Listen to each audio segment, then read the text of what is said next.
Hi, everybody. It's been about a month since I promised the full garden tour, so today's the day. And I'm going to start in the garage because I wanted to show you my hydroponics. And then I'm going to go outside and we'll go through the garden.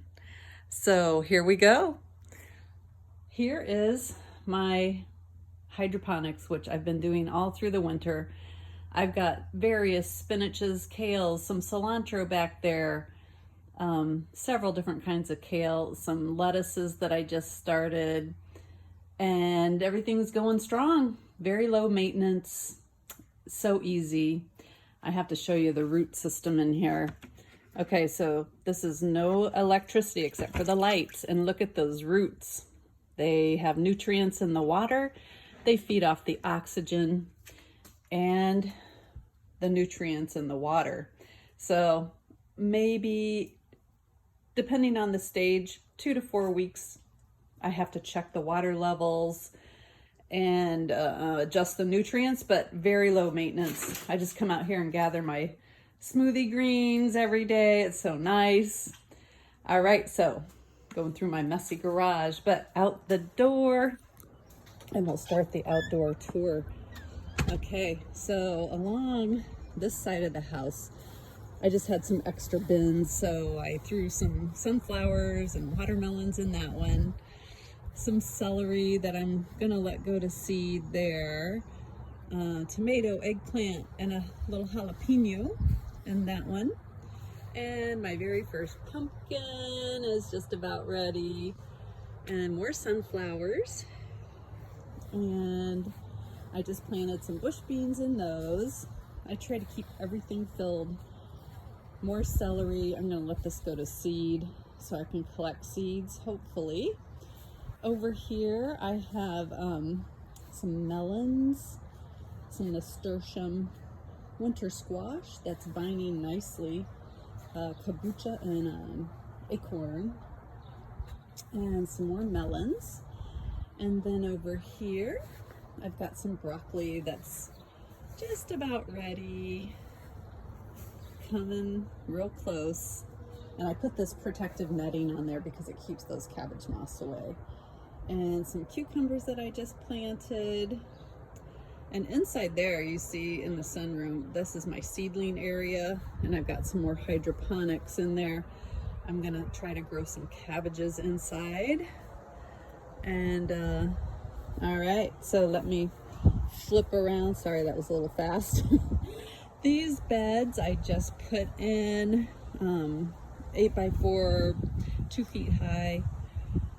Celery is a little sun sensitive, likes the shade, so I put that shade cloth off. So the celery, after a day of getting scorched, is doing nicely. And then I have some more bush beans down here, and they're adapting pretty well. I just threw a rainbow chard in the middle because I love putting that in my smoothies as well.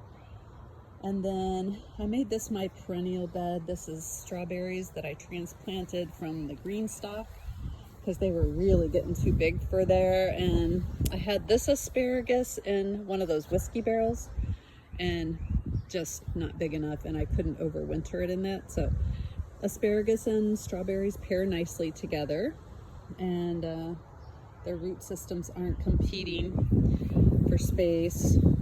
So they tend to do well together. We'll see how that works. All right, so let's take a little more tour. I'll take you next up to my porch area. This is more whiskey barrels that I just put extra plants in. I have melons that are doing pretty good. I've got a honeydew there, and these are Hannah and Sarah's Choice Cantaloupes, which are more powdery mildew resistant. And so far that has been true, because I had to take out a couple of melon plants that got the powdery mildew on them, and it just spreads like wildfire. So anyway, I put nasturtiums with the melons. I think those look nice together. And then just different tomatoes and peppers. that I put in these pots, and they're all doing pretty good. All right, so up here in this area, I have potatoes, organic potatoes, and some of them are getting ready to fall over and tell me their time to harvest.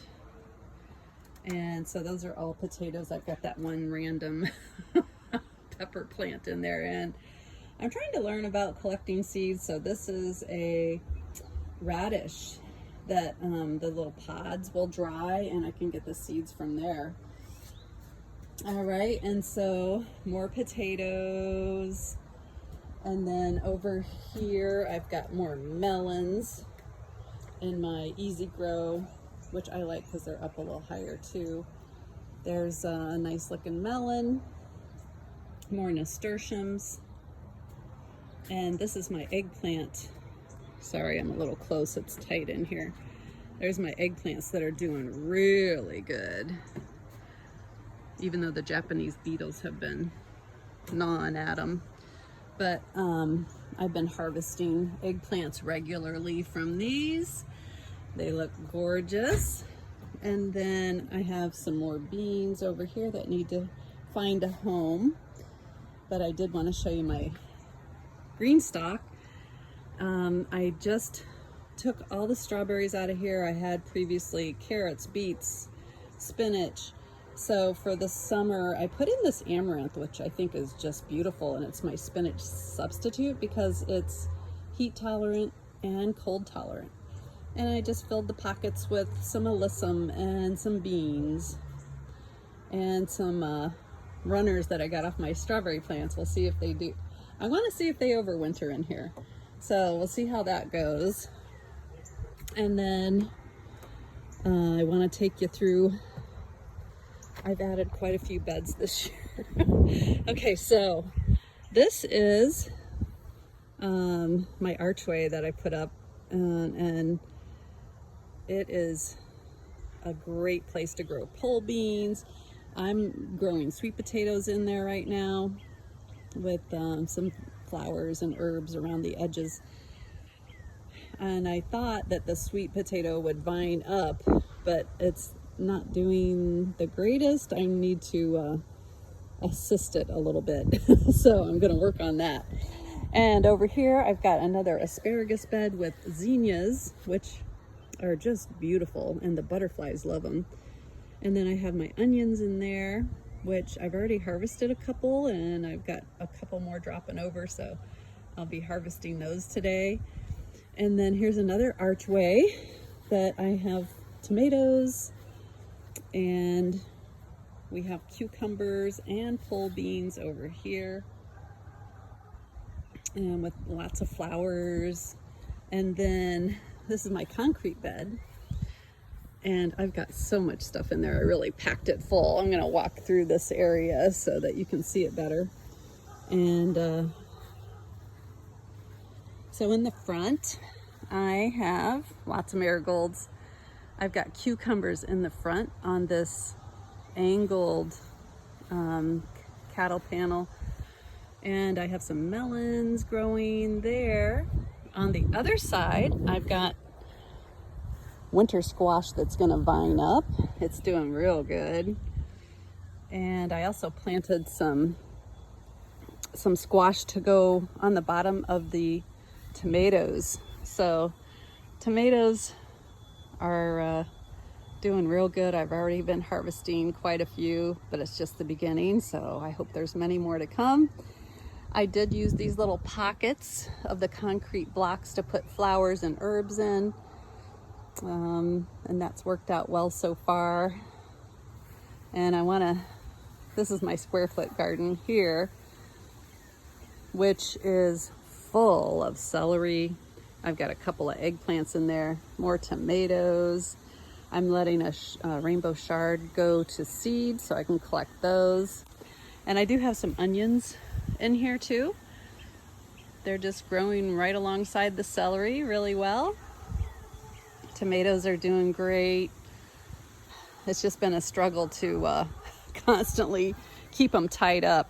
And I used electrical wire this year, and it's working out okay. But I'll probably always be looking for the easiest solution there. But these tomatoes are getting so big and they're so heavy. So this is my little walkway with the onions in the concrete bed, and I'll go over here and show you the other side of it. So I have a couple more squash, and along with the tomatoes, and more winter squash on this side of the trellis in the front. And then back here, the nasturtium found a home underneath the tomatoes, but see how beautiful and big those tomatoes are. So blessed, so blessed. And I've got quite a few different kinds. I am growing Amish paste and Italian heirloom. And I wanted to show you these beds, my round beds. Oh, I see more Japanese beetles I have to get. Wow, they're all over my edamame. All right, so this is more onions. I've got a couple cauliflowers popping up, and I'm gonna, when the onions finish up, I'm gonna put broccoli and cauliflower, maybe some cabbage in here, and I'll put that netting over it again. So here's my edamame, and I planted some bush beans next to it after I pulled the carrots out.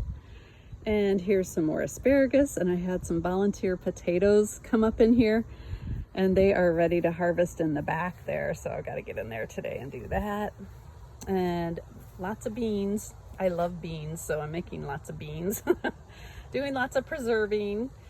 All right, thanks for hanging in there with me.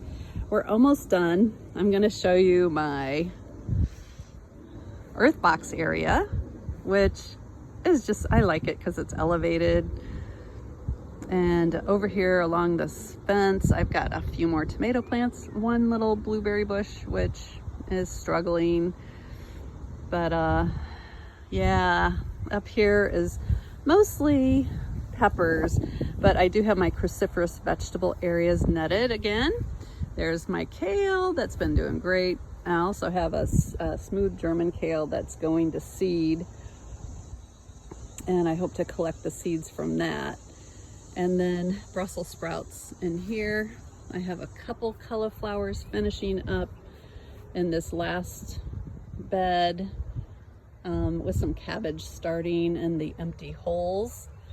And it's gonna be a little tight up here, but I'm gonna try to show you all my peppers. And this one I've got chocolate peppers and a couple of miscellaneous I didn't mark, so it'll be a surprise. And then I have my red peppers and orange peppers. I'll show you how beautiful they look. And I do have one earth box that has yellow peppers in it. I don't know if you can see any in there. They're not turning yet, but soon. And then this is my hot peppers, jalapenos, red rocket, and daytil I'm growing this year. And then over here, I've got some cilantro and more pickling cucumbers. So, and this is my view from up in the corner, which is so breathtaking. I just love it. And I never get tired of all the greenery and beautiful growth and blessings that come from the sand, the soil, the seed, and the sun. And so that's the tour. Thanks for joining me, and I hope it inspires you to grow your own garden and your own organic vegetables, and eat healthy and be active taking care of it. So anybody can do it. All you need is a container, some seeds, and water them once in a while, and they will thrive. So start wherever you are and do what you can with your space, and grow healthy, eat healthy, and be active. Bless.